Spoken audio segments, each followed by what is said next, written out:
ஒரு குட்டி vlog பார்க்கலாமா? இன்றைக்கி ஒரு ரெசிபி வீடியோ தாங்க பார்க்க போகிறோம். ப்ரான் தொக்கு எப்படி பண்ணுறதுன்னு பார்க்கலாமா? ரொம்ப சிம்பிளாக தாங்க இருக்கும், ஆனால் டேஸ்ட்டு அல்டிமேட்டாக இருக்கும்.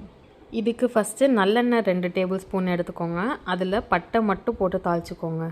அது கூட 2 மீடியம் சைஸ் பெரிய வெங்காயம் எடுத்து சின்ன சின்னமாக கட் பண்ணி அதையும் போட்டு கலர் மாறுற அளவுக்கு வதங்கினதுக்கப்புறம் 1 டேபிள் ஸ்பூன் இஞ்சி பூண்டு பேஸ்ட் ஆட் பண்ணிக்கோங்க. இஞ்சி பூண்டு பேஸ்ட் நல்லா வதங்கினதுக்கப்புறம் தக்காளி ஆட் பண்ணிக்கோங்க. நான் 1 தக்காளி எடுத்திருக்கேன்.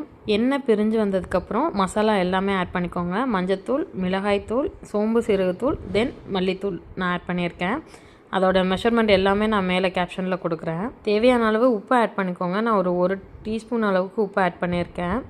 அதுக்கப்புறம் தண்ணி ஆட் பண்ணி நல்லா கிரேவி வற்றி அதுக்கு மேலே அந்த எண்ணெயெல்லாம் பிரிஞ்சு வர அளவுக்கு கொதிக்க வச்சுக்கோங்க. ஃபைனலாக நல்லா அந்த கிரேவி வற்றினதுக்கப்புறம் ப்ரானை போட்டு ஒரு 10 மினிட்ஸ் மட்டும் வேக வைங்க. ஸ்டார்டிங்லேயே நம்ம ப்ரான் ஆட் பண்ணிட்டோன்னா ப்ரான் ரொம்ப ரப்பர் மாதிரி ஆகிடுங்க. கிரேவியில் இருக்க தண்ணி எல்லாமே நல்லா சுண்டினதுக்கப்புறம் 1 ஸ்பூன் கரம் மசாலாவும் 1 ஸ்பூன் பெப்பர் பவுடரும் போட்டு ஃபைனலாக மல்லித்தலை தூவி இறக்கிடுங்க. டேஸ்ட்டு அல்டிமேட்டாக இருக்குங்க. ஃபைனல் டச்சாக கரம் மசாலாவும் அந்த பெப்பர் போடுறப்போ அந்த ஃப்ளேவர் ரொம்ப என்ஹான்சிங்காக நல்லாயிருக்கும். நான் சென்னை வந்ததுக்கப்புறம் தான் இந்த மாதிரி ப்ரான் தொக்கு பண்ணுறேன். முன்னாடிலாம் அம்மா பண்ணுறது எனக்கு ரொம்ப பிடிக்கும். அவங்க கொஞ்சம் டிஃப்ரெண்ட்டாக தேங்காய் அரைச்சி ஊற்றி உருளைக்கிழங்குலாம் போட்டு பண்ணுவாங்க. அதோட டேஸ்ட்டுமே சூப்பராக இருக்கும். இந்த ரெசிபி ட்ரை பண்ணி பார்த்துட்டு எப்படி வந்திருக்குன்னு சொல்லுங்கள்.